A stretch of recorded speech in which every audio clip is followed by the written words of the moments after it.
부모를 버리는 사회, 당신도 예외일까?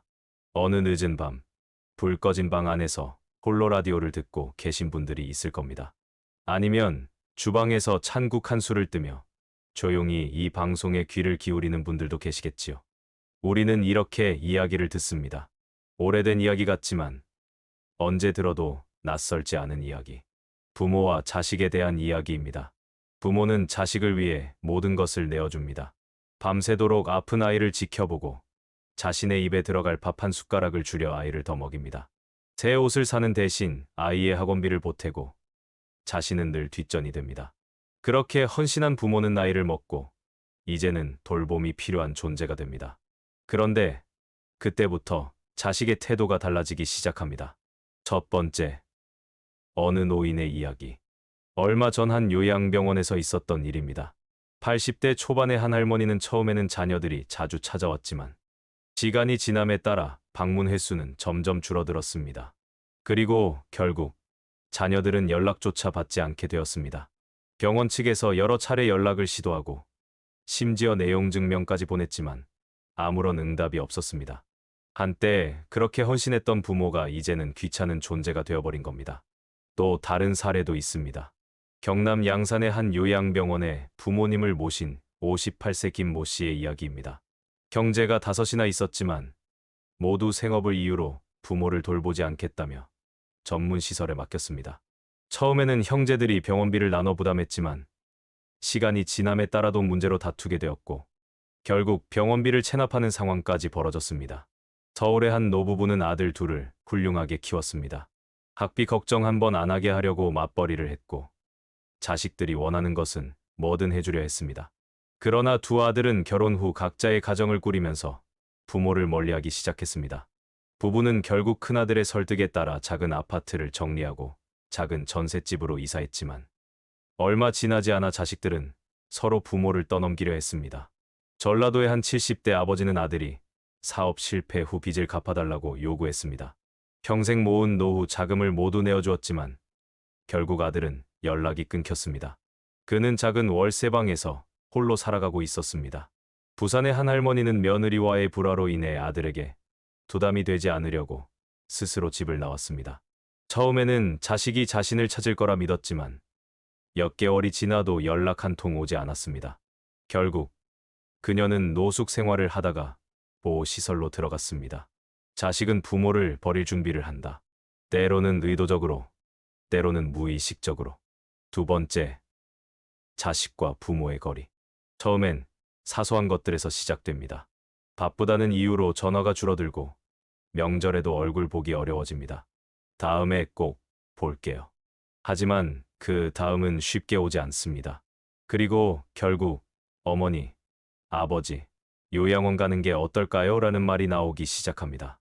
부모는 스스로를 합리화합니다. 그래, 바쁘겠지. 나도 한때는 그랬으니까. 하지만 우리는 안다. 우리 세대는 그때도 부모를 버릴 준비를 하지는 않았다는 것을. 부모가 늙고 힘이 없어진다는 이유로, 그분들이 짐이 된다는 이유로 그렇게 쉽게 등을 돌리지는 않았다는 것을. 그 과정은 아주 서서히 이루어집니다. 처음에는 자녀들이 바쁘다고 말합니다. 그리고 부모들은 그것을 이해하려고 애씁니다. 하지만 그 바쁨은 하루 이틀이 아니라 몇 달, 몇 년 동안 지속됩니다. 부모는 속으로 자녀가 먼저 연락해 오길 바라지만 현실은 그렇지 않습니다. 기다림이 길어질수록 부모는 외로움에 익숙해지고 점차 자신의 감정을 눌러두게 됩니다. 자식들의 입장에서도 마찬가지입니다. 처음에는 죄책감을 느끼지만 시간이 지남에 따라 그것도 무뎌집니다. 부모님도 잘 지내겠지. 나중에 연락드려야지라는 생각이 쌓여가며 결국 부모는 후순위가 됩니다. 특히 결혼하고 아이를 키우게 되면 그 거리감은 더 커집니다. 경제적 부담과 육아의 어려움 속에서 부모는 점점 더 뒤로 밀려나게 됩니다.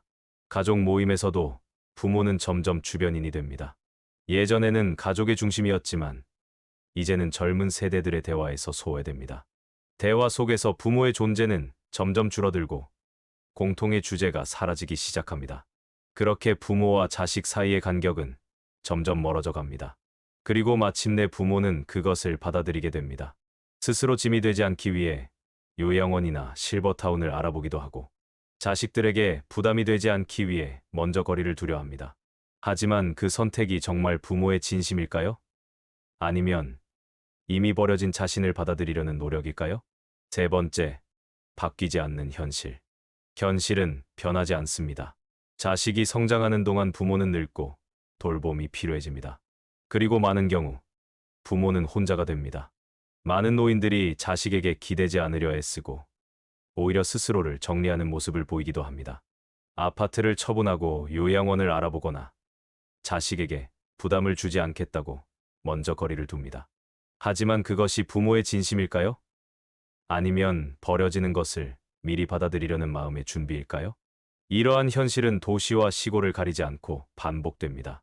한때는 모든 것을 희생해가며 키웠던 자식들이 이제는 부모와의 관계를 멀리하기 시작합니다. 사회적 구조도 이를 부추깁니다. 경제적 이유로 인해 자식들은 부모를 돌볼 여력이 부족하고 요양시설이 점점 더 활성화되면서 부모를 위해 시설에 보내는 것이 당연한 흐름이 되었습니다. 노년의 외로움은 누구도 피할 수 없는 숙명처럼 다가옵니다.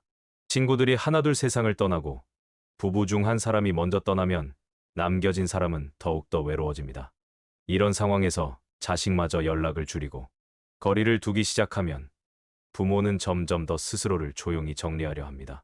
과거에는 자식과 부모가 함께 살며 서로를 돌보는 것이 일반적이었지만 현대 사회에서는 이것이 오히려 특이한 경우로 변해버렸습니다. 통계적으로도 확인됩니다.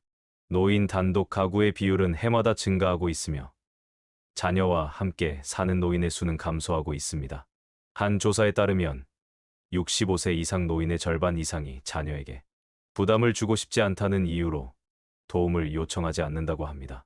하지만 그 이면에는 부담이 되고 싶지 않다는 말보다는 기대해도 소용없다는 현실적인 체념이 숨어 있을지도 모릅니다. 이제는 이러한 현실을 우리가 직시해야 합니다.